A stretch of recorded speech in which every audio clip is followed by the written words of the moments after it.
हाय, कैसे हैं आप सब। उम्मीद है आप सब अच्छे होंगे। मेरा नाम निशीत रंजन है और आप देख रहे हैं English with Nishit.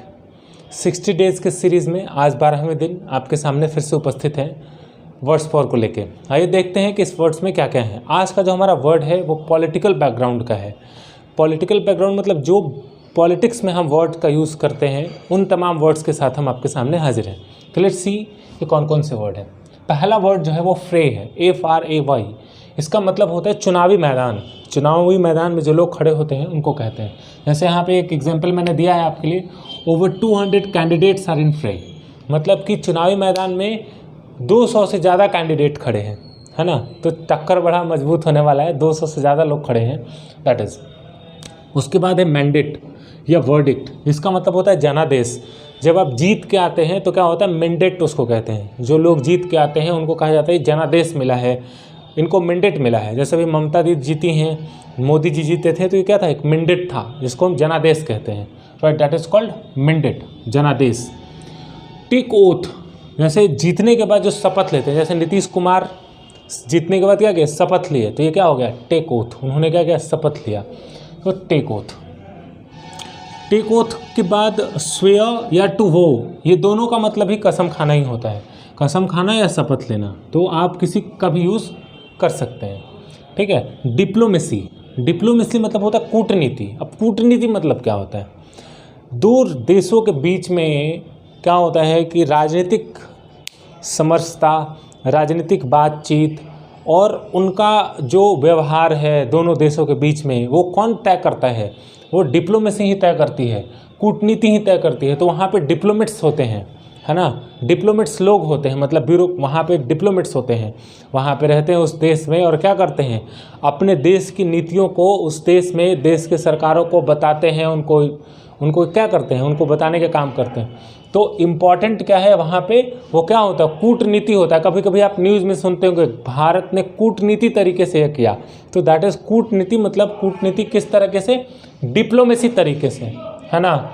The sixth one is collision government. Collision government मतलब गठबंधन की सरकार। जब एक साथ ढेर सारे लोग मिलके, बहुत सारे, जैसे आप बिहार में ही देखें, नीतीश कुमार JDU हैं, एक दूसरा है वो कौन है, BJP है, तीसरा जीतन राम मांझी की पार्टी है, चौथा, मतलब ऐसे 4-5 पार्टीज़ मिलके अगर क्या बनाएं, एक सरकार बनाए, कोलिजन गवर्नमेंट बोलते हैं, है ना। तो उसको हम कहते हैं गठबंधन की सरकार। इसके पहले मोदी, उसके पहले थी सरकार किनकी, UPA की सरकार जब थी, तो उनमें ढेर सारे लोग थे, ठीक है ना। किसी को एक मैंडेट नहीं मिला था, कोई एक आदमी नहीं जीता था, वहाँ बहुत सारे लोग थे जो जीत के आए थे और सबको मिल के एक सरकार बनाई थी। अभी इजराइल में आप देख रहे होंगे कि वहाँ पे बहुत सारे जो पॉलिटिकल पार्टीज़ हैं मिल के एक कोलिजन गवर्नमेंट बनाया है ना। अभी जो वहाँ पे एक नए राष्ट्रपति चुने गए हैं, तो वहाँ पे एक कोलिजन गवर्नमेंट बना है, ठीक है। दैट इज़ द कोलिजन, जिसको कहते हैं हम गठबंधन की सरकार। जैसे बिहार में ही है, कैसा गवर्नमेंट है, कोलिजन की गवर्नमेंट है, गठबंधन की सरकार है ना। फ्री एंड फेयर इलेक्शन, जैसे अभी सुन रहे होंगे कि बंगाल में फ्री एंड फेयर इलेक्शन कराना चुनाव आयोग की एक, मतलब चुनाव आयोग के लिए बहुत कठिनाई का वो था, प्रॉब्लम था उनके लिए कि वो फ्री एंड फेयर इलेक्शन कैसे कराएं। तो मतलब क्या, उसका मतलब था निष्पक्ष चुनाव कैसे हो, एक पक्ष में चुनाव ना हो, निष्पक्ष हो, लोग कोई ना कहे कि ये बायर्स है, ये खरीदा हुआ है, किसी का यहाँ पे बूथ कैप्चरिंग हुई है या बूथ लूटा गया है, ऐसी कोई वारदात ना हो। ऐसा कोई ना कह दे कि यहाँ पे ये टेम्परिंग हुआ है, क्या EVM टेम्परिंग हुई है या EVM से छेड़छाड़ किया गया है, ऐसी कोई बात ना हो। इसके लिए क्या कहा, फ्री एंड फेयर इलेक्शन कहते हैं, है ना। दूसरा है कंटेस्ट मतलब कि उस चुनाव में कितने लोग लड़ रहे हैं, है ना। तो लड़ना हुआ, चुनाव लड़ना। पोल बाइकॉट, कभी कभी क्या होता है कि आप देखे होंगे कि गाँव में या फिर शहरों में ही अगर उन वोटर्स को उन तमाम सुविधाएं अगर नहीं मिलती हैं तो क्या होता है, वहाँ पे वोट का बहिष्कार होता है, चुनाव का बहिष्कार होता है। हम लोग किसका बहिष्कार करते हैं, चुनाव का। भाई अब तुम ये काम नहीं करोगे तो तुम्हारा हम बहिष्कार करते हैं, हम वोट नहीं देंगे। तो उसको हम क्या कहते हैं, पोल बाइकॉट। पोल को बाइकॉट करना, पोल के बाइकॉट करने से क्या होता है, कम से कम नेता ध्यान देता है कि अच्छा चलो ये हुआ है, तो दैट इज़ पोल बाइकॉट। बहुत सारे गांव में रोड नहीं थी, इलेक्ट्रिसिटी नहीं है, तो वहाँ पे क्या होता है, लोग डिमांड करते हैं, और डिमांड अगर फुलफिल ना हो तो क्या करते हैं, पोल बाइकॉट कर देते हैं, तो बोलते हैं कि चलो अब नहीं आना है यहाँ पे, वोट नहीं देंगे, है ना, तो पोल बायकॉट होता है, वही चुनाव का बहिष्कार करना। दूसरा है रूल आउट। रूल आउट करना, रूल मतलब यहाँ पे आपको वर्ड देखने से ऐसा लग रहा होगा रूल आउट, कि ये जो रूल आउट है वो ऐसा वर्ड है जो क्या कर रहा है, कुछ रूल करना है। रूल आउट का मतलब होता है नकार देना, मतलब कि कोई भी पॉलिसी बना या कोई भी बात ऐसी हुई जिसे सरकार ने सिरे से खारिज कर दिया, उसको रूल आउट करना कहते हैं, है ना। जैसे नकार देना, नकारना या खारिज करना। खारिज करना मैंने बताया, खारिज करना मतलब कि वो बात सच्चाई नहीं है ना, उसको खारिज कर दिया सरकार ने, ये बिल्कुल गलत बात है, तो क्या होगा, रूल आउट करना हो गया उसको, है ना। जैसे PM rules out early general election. PM ने कहा कि ऐसी कोई जल्दीबाजी नहीं है, कोई भी अर्ली इलेक्शन नहीं होगा, इलेक्शन होगा कब, समय पे ही होगा। तो जो भी मीडिया में बातें आ रही थी सरकार ने इसे क्या किया, सिरे से खारिज कर दिया, है ना। तो व्हाट वी से, इसको हम कहेंगे रूल आउट करना, ठीक है। तो चलिए, ये हमारा वर्ड्स पावर का सेक्शन था। उम्मीद है आप इससे बहुत कुछ सीखे होंगे, आप इस पर सेंटेंस बनाने की कोशिश करेंगे और फिर जैसे एज इट इज़ है भेजने का वो भेजेंगे। मैंने कल भी कहा था, आज भी मैं कह रहा हूँ कि ऐसे जो भी लोग जो कंटिन्यू हैं, क्लासेस जो रेगुलर कर रहे हैं, उनके लिए संडे को क्लास ऑर्गेनाइज करी गई है जो मीट या जूम ऐप पे होगी, और वो अपना क्लास वहाँ पे आके करेंगे। जो भी उनको प्रॉब्लम होगा they can ask, right, and they can directly talk to me, वो डायरेक्टली बात कर सकते हैं, वहाँ से उस लिंक के थ्रू आएंगे और वो वहाँ बात करेंगे, राइट। तो चलिए अब हम लोग चलते हैं अपने ग्रामर के सेक्शन में। कल हम लोगों ने अपने क्लास में ये देखा था कि एक्जुलरी वर्ब का यूज़ हम मेन वर्ब के तौर पे भी करते हैं और एक्जुलरी के तौर पे भी करते हैं। एक्जुलरी वर्ब्स में जो बी फॉर्म था हम लोगों ने उसकी बात की और उसमें ये जाना कि उसका बी फॉर्म में is, am, are, was, were का यूज़ मेन वर्ब के तौर पे कैसे करते हैं। आज की इस क्लास में हम लोग ये देखेंगे कि एक्जुलरी वर्ब का use, is, am, are, was, were का यूज़ हम एक्जुलरी वर्ब के तौर पे कैसे करेंगे। सबसे पहला और सबसे इम्पॉर्टेंट बात यह है कि एक्जुलरी वर्ब वो तभी वर्ब एक्जुलरी वर्ब कहलाएगा जब उसके साथ कोई मेन वर्ब होगा। क्या होगा, कोई मेन वर्ब होगा। जैसे auxiliary verb always comes with main verb. Auxiliary verb जो है वो हमेशा किसके साथ आता है, वो मेन वर्ब के साथ आता है। बिना मेन वर्ब का कोई एक्जुलरी वर्ब नहीं होगा एक्जुलरी वर्ब, तो it always comes with main verb. ये बात आपको ध्यान रखना है, need to keep in mind. Auxiliary verb always comes with main verb. किसके साथ आता है, मेन वर्ब के साथ आता है। अब बात करते हैं कि is, am, are, was, were का यूज़ हम कैसे करेंगे, कुछ एग्जाम्पल से आके देखते हैं। जैसे कि हम लोगों ने ये कल भी देखा था, इज, एम, आर का यूज़ हम कहाँ पे करते हैं। अगर इज, एम, आर की सिर्फ बात करें तो हम इसका यूज़ करते हैं प्रेजेंट कॉन्टिन्यूअस में। कहाँ पे करते हैं, कॉन्टिन्यूअस टेंस में, है ना, ये प्रेजेंट कॉन्टिन्यूअस में यूज़ करते हैं। और वॉज, वेयर का यूज़ कहाँ पे करते हैं, पास्ट कॉन्टिन्यूअस में करते हैं। कहाँ पे करते हैं, पास्ट कॉन्टिन्यूअस में करते हैं। अब जैसे ही ये बात समझ में आएगी कि is, am, are, was, were के साथ कोई मेन वर्ब है तो ये क्या हो जाएगा, एक्जुलरी वर्ब हो जाएगा। तो ये कैसे यूज़ होता है मेन वर्ब की तरफ, आइए देखते हैं कुछ एग्जांपल्स से। Let's see some examples. जैसे यहाँ पे है I am writing a letter. यहाँ पे आप देख रहे हैं एम जो है वो क्या है, एम यहाँ पे एक्जुलरी वर्ब या हेल्पिंग वर्ब आप इसको कह सकते हैं, इसके तरह काम कर रहा है। चूंकि यहाँ पे जो राइट है, राइट का वी फॉर्म ये मेन वर्ब है यहाँ पे, तो ये एम क्या हो गया, एक्जुलरी वर्ब हो गया।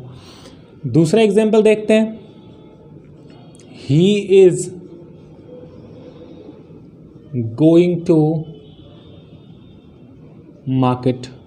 आप यहाँ पे देखिए he is going to market, तो ही हमारा सब्जेक्ट है। इज जो है ये क्या है, यहाँ पे एक्जुलरी वर्ब है, चूंकि यहाँ पे गोइंग है, तो गोइंग जो है ये मेन वर्ब है और इज जो है वो एक्जुलरी वर्ब है, ठीक है। उसी तरीके से अगर हमारा सब्जेक्ट है दे आर प्लेइंग क्रिकेट, है ना, आर यहाँ पे किसके तरह है, एक्जुलरी वर्ब के तरह है। चूंकि यहाँ पे जो प्लेइंग है वो क्या है, मेन वर्ब है, और ये क्या है, एक्जुलरी वर्ब है ना। They are playing cricket. तो आप ये देख रहे हैं कि हम जब इस तरह के सेंटेंसेस बनाते हैं कॉन्टिन्यूअस फॉर्म में तो क्या हो रहा है यहाँ पे, एम जो यूज़ है, एम का यूज किसके तरह हो रहा है, एक्जुलरी वर्ब की तरह हो रहा है, राइट। गोइंग का यूज किसके तरह हो रहा है, इज का यूज किसके तरह हो रहा है, एक्जुलरी वर्ब की तरह हो रहा है। आर का यूज किसके तरह हो रहा है, एक्जुलरी वर्ब की तरह। क्यों हो रहा है यूज, चूंकि यहाँ पे मेन वर्ब है। क्या है, यहाँ मेन वर्ब है। कल के सेक्शन में हम लोगों ने ये पढ़ा था कि वहाँ पे कोई मेन वर्ब नहीं हो रहा था। अगर कोई मेन वर्ब नहीं है तो वर्ब किसकी तरह काम कर रहा है, वो प्रिंसिपल वर्ब की तरह काम कर रहा है, मेन वर्ब की तरह काम कर रहा है। इसकी बातें हम लोगों ने करा था, ठीक है। यहाँ देखते हैं पास्ट कॉन्टिन्यूअस में कैसे यूज होता है, वॉज वेयर का यूज भी देख लेते हैं। Let's see with some examples. Example के तौर पे यहाँ लिखते हैं I was writing a letter, है ना। I was writing a letter, यहाँ पे कह रहा है वॉज राइटिंग, मतलब मैं लिख रहा था। तो यहाँ पे वॉज राइटिंग है, आप यहाँ देख रहे हैं वॉज जो है वो एक्जुलरी वर्ब है और राइटिंग क्या हो गया, मेन वर्ब हो गया, है ना। इसी तरीके से ही वॉज प्लेइंग फुटबॉल, वह क्या कर रहा था, फुटबॉल खेल रहा था। यहाँ पे वॉच जो है एक्जुलरी वर्ब है, चूँकि यहाँ पे प्लेइंग जो मेन वर्ब है, ठीक है। तो हम आइडेंटिफाई कैसे करेंगे कि एक्जुलरी वर्ब है, तो आइडेंटिफाई करने का जो तरीका है, यहाँ पे देखें कि मेन वर्ब है तो इधर जो वर्ब है वो एक्जुलरी वर्ब है। It's very simple to identify, ठीक है। वर्ड से कुछ एग्जाम्पल देख लेते हैं। अगर हमारा सब्जेक्ट क्या हो, हम लोगों ने कल बात किया था कि अगर हमारा सब्जेक्ट प्लूरल होगा तो हम पास्ट कॉन्टिन्यूअस में किसका यूज़ करेंगे, वह का यूज़ करेंगे। अगर हमारा सब्जेक्ट सिंगुलर होगा तो हम किसका यूज़ करेंगे, वॉज का यूज़ करेंगे। हम लोगों ने इसमें भी देखा था कि अगर आई के साथ हम किसका यूज़ कर रहे थे, एम का यूज़ कर रहे थे। ही जब हमारा सिंगुलर सब्जेक्ट है उसके साथ किसका यूज़ कर रहे थे, इज का यूज़ कर रहे थे। दे हमारा प्लूरल सब्जेक्ट था उसके साथ किसका यूज़ कर रहे थे, आर का यूज़ कर रहे थे। उसी के साथ अगर उसी तरीके से दे जो है, यहाँ पे दे जो है वो सब्जेक्ट है और प्लूरल सब्जेक्ट है और हमें पास्ट कॉन्टिन्यूअस के सेंटेंसेस बनाने हैं, तो क्या होगा, दे वर राइटिंग अ नॉवेल, वे लोग क्या कर रहे थे, एक नॉवेल लिख रहे थे, है ना। वे एक नॉवेल लिख रहे थे। वे लोग दे वर गोइंग टू पटना, वे लोग कहाँ जा रहे थे, पटना जा रहे थे। दे वर प्लेइंग क्रिकेट, वे लोग क्या खेल रहे थे, क्रिकेट खेल रहे थे। तो आप ये देख रहे हैं कि अगर हमारा सेंटेंस कॉन्टिन्यूअस में है, प्रेजेंट कॉन्टिन्यूअस में या पास्ट कॉन्टिन्यूअस में, तब वहाँ पे is, am, are, was, were का यूज किसकी तरह हो रहा है, एक्जुलरी वर्ब की तरह हो रहा है, ठीक है। दूसरे शब्दों में, मतलब ये तो एक यूज़ हो गया। दूसरा जो यूज़ है, आपने देखा कि हम लोगों ने एक्जुलरी वर्ब का यूज़ किया प्रेजेंट कॉन्टिन्यूअस टेंस में, लेकिन सिर्फ एक्जुलरी वर्ब का यूज़ प्रेजेंट कॉन्टिन्यूअस में नहीं होता है, उसका यूज़ हम पैसिव के तौर पे भी कर सकते हैं। जब हम पैसिव के तौर पे भी लिखेंगे तो is, am, are, was, were का यूज़ किसके तरह होगा, हेल्पिंग वर्ब के तरह होगा, मतलब कि एक्जुलरी वर्ब के तरह होगा। आइए कुछ एग्जाम्पल से देखते हैं कि वो कैसे यूज़ होता है। पैसिव वॉइस कहने का मतलब कि हम एक्टिव से जब पैसिव बनाते हैं, जब वॉइस पढ़ेंगे तब इसमें डिटेल से इसकी बात करी जाएगी, लेकिन यहाँ पे जानकारी के लिए देख लेते हैं। जैसे कि हमारे पास एक एग्जांपल है, इंग्लिश इज़ टाउट बाय मी। आप यहाँ पे देख रहे हैं इज जो है और इसके बाद टाउट है। तो टाउट क्या है, यहाँ पे मेन वर्ब है टाउट, वर्ब 3 है, ऑब्वियसली वर्ब 3 है, और यहाँ पे जो इज है वो क्या है, हेल्पिंग वर्ब के तौर पे काम कर रहा है। म्यूजिक इज़ लर्नड बाय हर, यहाँ पे जो लर्नड है और यहाँ पे इज़ है, ये इज़ जो है किसके तरह है, ये हेल्पिंग वर्ब के तरह काम कर रहा है। जैसे English was read by Sita, यहाँ पे जो रीड है और वॉज है ये किसके तरह काम कर रहा है, वॉज जो है वो हेल्पिंग वर्ब की तरह काम कर रहा है। Car was driven by Ravi, यहाँ पे जो ड्राइवन है वो V3 है और वॉज जो है वो क्या है, हेल्पिंग वर्ब के तौर पे काम कर रहा है। तो हम इन तमाम सेंटेंसेस से ये देखेंगे और ये जानने की कोशिश कर रहे हैं कि देखिए is, am, are, was, were का यूज़ कैसे हो रहा है।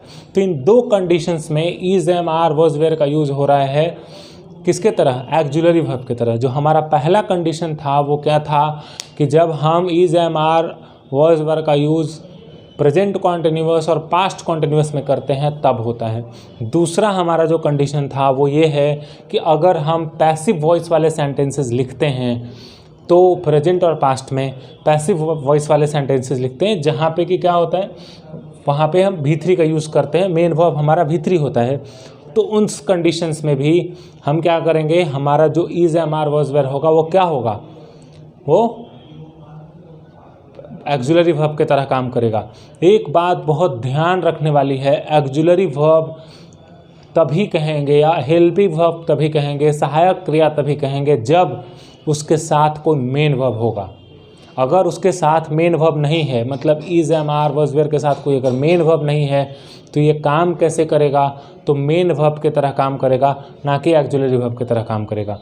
एक्जुलरी वर्ब के तरह काम करने के लिए इसके साथ क्या होना चाहिए, बताइए क्या होना चाहिए। इसके साथ जो होना चाहिए वो होना चाहिए verb, main verb, principal verb होना चाहिए, तभी ये एक्जुलरी वर्ब है, राइट। तो आज के लिए हम लोग यहीं पे इस टॉपिक को समाप्त करते हैं। हम लोग मिलते हैं अपने अगले सेक्शन में और वहाँ पे पढ़ेंगे अगला फॉर्म जो हमारा होगा हैव फॉर्म। चलिए, थैंक यू सो मच।